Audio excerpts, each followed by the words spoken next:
Well, it feels really good to be like, I'm working for Leonardo DiCaprio. It's a name everybody knows. You're like, oh yeah, I'm doing the show. Leonardo DiCaprio is executive producer. You know, you may have heard of him. Poucas coisas vivem para sempre na alma de país. Vocês são heróis.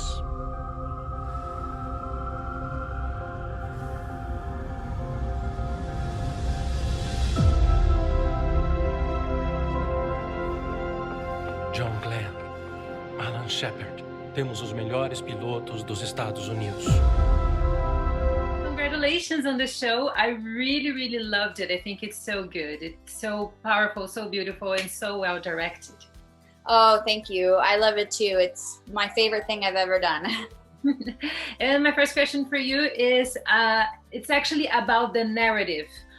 The right stuff, because one thing that I really loved about the show, it's exactly how fresh it is. We know we're talking about history. It's something that all of us already know, but at the same time, while you're watching the TV show, you feel like on the edge of your seat, like willing to know what's the next step, what they're gonna do, what's gonna happen with those families. So please tell me, for you, what makes the right stuff so fresh for these new audiences?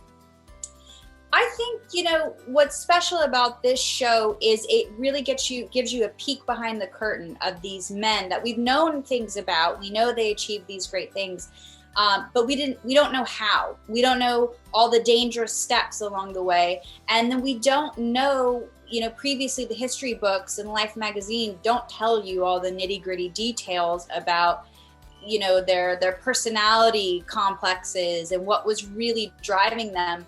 And I think what's great about our show is it really focuses on the psychology of these characters, not just the men who made it to space, but their families, the children and the wives that enabled them to get there or challenged them, you know, and that goal.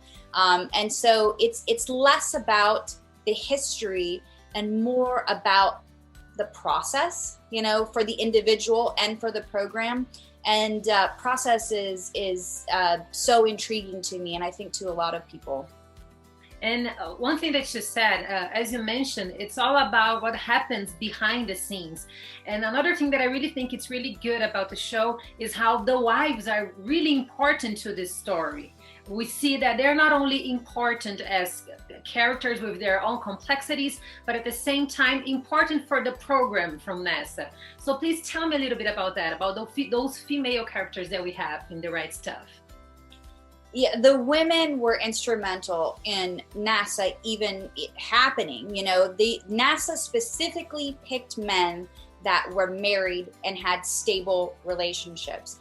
They knew that this was the image they wanted to project to the world about sort of the American family, but B, that's what it was going to take for these men to get there. You know, you don't have a stable home life. You don't have a foundation to jump off of and achieve great things. And these women were, yes, support to these men, a support system to enable them to do these great things. But also, like in the case of Louise and Alan, really like, you know, the second in command, helping to navigate and chart the course. Like, okay, I know where we want to go, but the direction you're taking us is not going to get us there. Let's course correct and figure out how to get there intelligently and not waste a lot of our energy and maybe do something that could jeopardize our mission. Like, they were very much together in on this, even though, you know, Louise really didn't want him to do this program, you know, because I think she knew, oh wow, this is gonna bring us a whole lot of attention and maybe make us drift apart, and she didn't want that to happen. But once the decision was made, she's like, all right, let's get it done. Let's figure out how to do this. And so, you know, without her, without the other women in these men's life, it wouldn't have happened. Yeah, that's so true. And for you, what is the most fascinating thing about Louise Shepard? Oh my gosh, there's so many things that are fascinating about her. But I think what was really fascinating to me was she was a woman that had many different sides to her, as we all do, but like sort of polar opposite. She had this duplicity in her. She, for example, was raised in a blue-collar family. Her father was a gardener. He was a pensioner, meaning he lived on the estate of Pierre DuPont. Didn't have a lot of money, but he became DuPont's best friend. And DuPont didn't have any children or grandchildren, so he took in Louise and her sister as his grandchildren. And she was raised basically as a DuPont. They sent her to college. She had this, which women didn't really go to college at that time. And so people thought she was a DuPont. She carried herself with this sort of regalness and poise, and yet she was very grounded and had this blue-collar, working-class feel to her. So finding that balance was really fun and challenging. And she also had these nicknames that kind of, what's the word I'm looking for? Were the example of those two sides of her. Miss Westinghouse, which was the refrigerator at that time. She was cold and frigid, standoffish. And then St. Louise, she was calm and serene and welcoming. It's like, how do you marry those two people was really my main task. And for you, what would you like to see being showcased in the TV show in terms of her relationship with Al? Well, moving forward, I think I would like for the show to focus on Louise's needs a little bit within that relationship. It's been about Al's needs. I want to go to space.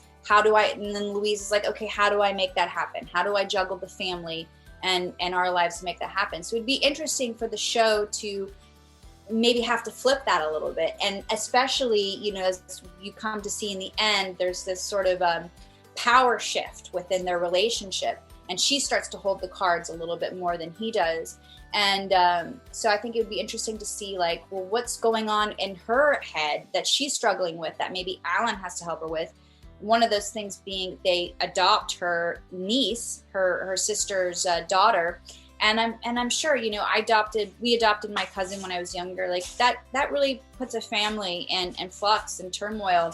And so it'd be interesting to see her relate to her adopted daughter and see a little bit of those struggles and how Alan has to support her in that. That's great. And is there any possibility of a second season of The Right Stuff? What are the plans for the future? There is a possibility. We still don't know if we're getting a second season. We're waiting to hear. Any day now we will hear. So we're waiting with bated breath. Okay, and my last question for you, Shannon. We have Leonardo DiCaprio as one of the executive producers of the show. How is it to have him involved in the project? Well, it feels really good to be like, I'm working for Leonardo DiCaprio. It's a name everybody knows. You're like, oh yeah, I'm doing the show. Leonardo DiCaprio is executive producer. You may have heard of him. So it's pretty awesome. He wasn't on set or anything, so like I don't have any direct relationship with him. But I guarantee, he was had a big hand and a formative hand in shaping the show.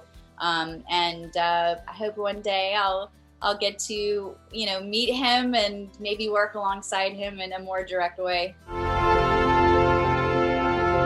Protect your image. We'll have everything to lose.